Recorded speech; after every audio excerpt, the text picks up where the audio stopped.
conquérir la terre. Les Shadocks veulent faire comme les Gibis, charmer Gégène avec de la musique. Les Shadoknautes musiciens vont passer à l'attaque. Mais toutes ces expéditions Shadok, décidément, tombaient mal.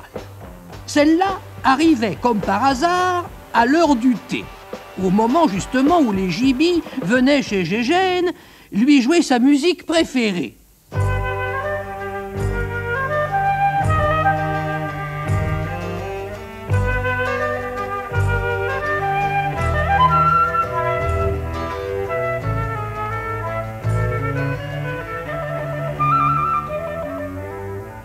Et c'était un spectacle absolument charmant de voir ces petites bêtes faire des sérénades à Gégène et avec lui danser le menuet. C'est juste à ce moment-là que les premiers obus longue portée de l'artillerie musicale Shadok éclatèrent.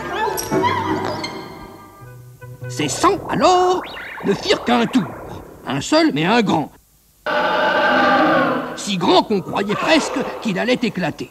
Les Gibis avaient dû le retenir et ils lui dirent « Écoute, Gégène, les Shadocks, ça vaut pas la peine de se mettre dans des états pareils.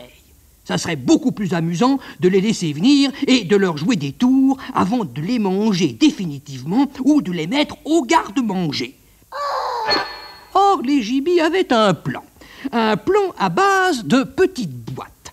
Les petites boîtes Gibis, comme leur nom l'indique, étaient tout simplement des petites boîtes. Mais des petites boîtes cosmiques qui pouvaient transformer n'importe quoi en pratiquement n'importe quoi. Et réciproquement.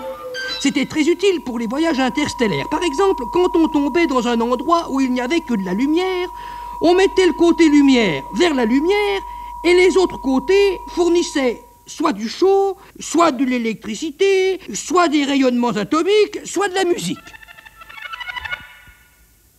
Du 6e côté, on pouvait faire sortir ou entrer tout ce qui n'était pas prévu par les autres côtés, y compris rien du tout. Et les voilà partis dans la campagne avec Gégène et leurs petites boîtes. Mais quel était leur plan ?